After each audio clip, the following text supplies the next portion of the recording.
बहुत बहुत शुक्रिया आप सभी का ज्वाइन करने के लिए। पाकिस्तान के अंदर कुछ बड़ी तब्दीलियां आई हैं और ज़िमनी इंतखाबात हुए हैं, बाई इलेक्शंस हुए हैं। अब कराची और की भी बारी है, खैबर पख्तूनख्वा और कराची की। जब आप नेक्स्ट सेशन थोड़ा सा और जाएंगे, विंटर साथ आने की बहुत सारी सियासी तब्दीलियाँ, लेकिन मौजूदा जो बहरान था उससे बाहर निकलते हुए कुछ झटके मौजूदा सरकार को लगे हैं और पाकिस्तान की हुकूमत एक बार फिर मुँह के बल गिरी है। शिकस्त तस्लीम ना करे कोई मौका ही नहीं था, कोई ऑप्शन ही नहीं था मरीम नवाज़ और उनके चचा शहबाज शरीफ पर, जो मौजूदा वक्त में पाकिस्तान के वज़ीर-ए-आज़म हैं। लेकिन ओवरऑल कंट्रोल जो है वो इस वक्त उनकी भतीजी संभालती हैं। लेकिन शिकस्त हुई है और बहुत करारी शिकस्त हुई है, क्योंकि पंजाब में असम्बली की जो 20 नशिस्तें थे जिन पर ज़िमनी इंतखाबात हुए, 20 सीटों पर इंतखाबात हुए, 175 उम्मीदवारों की किस्मत का फ़ैसला लाखों लोगों ने करना था। उस पर रिज़ल्ट्स जो सामने आए, अब ऑफिशियली रिज़ल्ट्स जो हैं वो डिक्लेयर पूरी तरीके से हो चुके हैं। और एक दिन पहले हालांकि इलेक्शन हुए, लेकिन जो रिज़ल्ट्स आए उसने एक बार फिर पाकिस्तान तहरीक इंसाफ या जो पूर्व प्रधानमंत्री हैं, साबिक जो वज़ीर-ए-आज़म हैं और PTI के चेयरमैन इमरान खान के लिए एक नवीद लेकर ये रिज़ल्ट्स के नताइज आए और एक बुरी खबर लेकर मुल्क की वापसी के लिए या वतन वापसी के लिए तैयारियां करने वाले शहबाज शरीफ और उनके ख़ानदान के लिए शदीद झटका है। यही वजह है कि इन नताइज के सामने आने के बाद प्रेस कॉन्फ्रेंस करनी पड़ी। ख़ानदान कितना ईमानदार है, कितनी चोरी की है, कितना देश को लूटा है, कितना काम देश से बाहर बैंकों में है, कितना पैसा वहाँ पर है, किसके नाम पर कितने अकाउंट्स हैं, मरियम कितने अकाउंट्स चलाती हैं, उनके हस्बैंड, ये सारी चीज़ें जो हैं वो आज डिटेल वाइज शहबाज शरीफ को प्रेस कॉन्फ्रेंस में बतानी पड़ी, जो आमतौर पर कोई प्राइम मिनिस्टर जवाब इस तरीके से नहीं देता। जो आज ऐसा लग रहा था कि फैमिली की प्रेस कॉन्फ्रेंस है। 14 डिस्ट्रिक्ट्स थे, 20 सीटें थी। पोलिंग जो कि 8 बजे शुरू हुई 17 जुलाई को, शाम 5 बजे तक बगैर किसी वक्फे के जारी रहे। अब जब नताइज पहले तो गैर रस्मी थे, जो नताइज सामने आए 175 उम्मीदवारों ने इसमें हिस्सा लिया और पोलिंग के बाद तमाम नशिस्तों के जो सरकारी नताइज आए उसकी अनाउंसमेंट देर रात जाकर हुई। उससे पता चला कि पाकिस्तानी तहरीक इंसाफ जिसने 20 नशिस्तें जीती हैं, मुस्लिम लीग नून यानी नवाज़ जिन्होंने 4 नशिस्तों पर कामयाबी की है, 1 नशिस्त आज़ाद उम्मीदवार इंडिपेंडेंट कैंडिडेट या निर्दलीय उम्मीदवार ने जीती है। ये 20 पूरी हो जाती हैं। हुआ क्या है कि PTI ने लाहौर की 3, झंग की 2, फैसलाबाद, बकर, मुजफ्फरगढ़, शेखपुरा, मुल्तान, साहिवाल, खुशाब, लुधियाना, लेह और डेरा गाजी खान की सीटें जो हैं वो अपने नाम की। नून लीग के जो उम्मीदवार कामयाब हुए 4 सीटों पर, इनमें लाहौर, बहावलनगर, रावलपिंडी और मुजफ्फरगढ़ से 1-1 सीट हासिल हुई। और खुशाब में जहां पर पंजाब असम्बली के हल्के में 83 के तमाम 215 पोलिंग स्टेशंस के सरकारी नताइज आए, जिसके मुताबिक PTI यानी इमरान खान की पार्टी ने जिनके मलिक हसन असलम खान थे 48,475 वोट लेकर जीत गई। ये हाईएस्ट कैटेगरी में या उस ज़ुमरे में आते हैं जहां पर सबसे ज़्यादा वोट्स लेने वाले, और टॉप ऑफ द लिस्ट ये तमाम उम्मीदवार चले गए। इसी तरीके से आप देखेंगे बाकी नताइज जो हैं हज़ारों वोट से उनके उम्मीदवार कामयाब हुए। और साथ ही जब ये रिज़ल्ट सामने आए तो इमरान खान के लिए अच्छी खबर ये भी है कि हुकूमत में वो आए ना आए, लेकिन 4 केसेस में मुकदमात ऐसे थे जहाँ पर उन पर केसेस थे, लेकिन केसेस वापस होने के बाद अब उन्हें अबूरी ज़मानत भी मिली।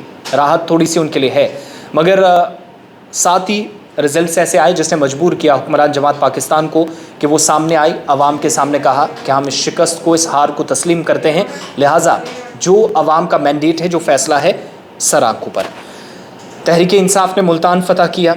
लाहौर की 4 में से 3 नशिस्तें PTI ने उड़ा ली। नून लीग की जो नशिस्तें हैं इनमें लाहौर की 4 नशिस्तों में से 1 सीट गई। यानी जो गढ़ था, बाकी पाकिस्तान को भूल जाइए, कराची में आगे क्या होगा वो शायद बहुत हद तक क्लियर हो गया है।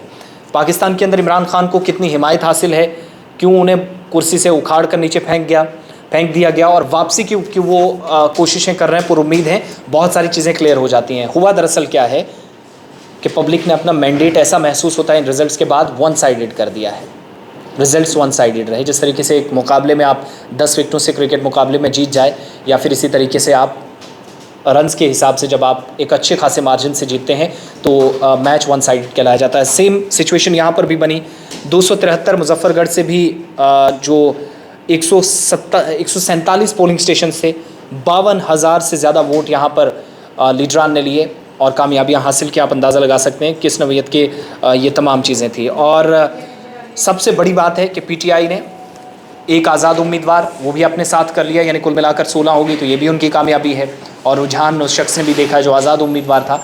और सबसे बड़ी कामयाबी ये नहीं है कि 20 में से 15 सीटें पीटीआई ने जीती, 4 ही नून लीग जीती, 1 आज़ाद उम्मीदवार। सबसे बड़ी कामयाबी है कि नवाज शरीफ का गढ़ है, जहां आपको बच्चा बच्चा नवाज शरीफ, शहबाज शरीफ और उनके ख़ानदान, मरियम नवाज़ और बाकी लोगों का नाम हमेशा ज़ुबान पर रखेंगे।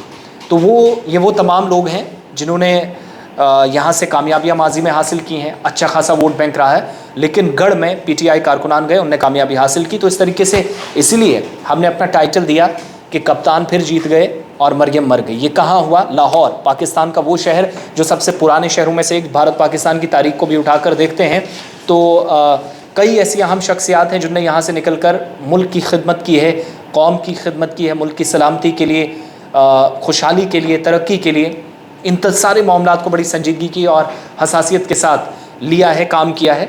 यही नतीजा है कि अब तक नवाज़ शरीफ और उनका ख़ानदान यहाँ से जीतता रहा। लेकिन आज तलवार लटकी इमरान खान की तरफ से और हुकूमत में वापस वो लौटेंगे या नहीं, और इस पर अभी थोड़ा इंतज़ार करना होगा। लेकिन शहबाज शरीफ की हार की तस्लीम के बाद अब फवाद चौधरी सामने आए, इंफॉर्मेशन और साइंस एंड टेक्नोलॉजी की वजारत उनके पास से, कहते हैं कि नवाज़ शरीफ, शहबाज शरीफ, इनको फारिग कैसे करना है ये इमरान खान पर छोड़िए। बड़ी बात यह है कि हुकूमत को, पाकिस्तान की सरकार को शदीद झटका लगा है, जिसके लिए वो उम्मीद शायद नहीं कर रहे थे। और इसके बाद फजलुर रहमान और बाकी तमाम लोग मिलकर इस वक्त बात भी कर रहे हैं, पीपल्स पार्टी पाकिस्तान, अलग अलग जमातें हैं वो मिलकर, कि आने वाले दिनों में कहीं ये शिकस्त इससे भी और ना बढ़ जाए।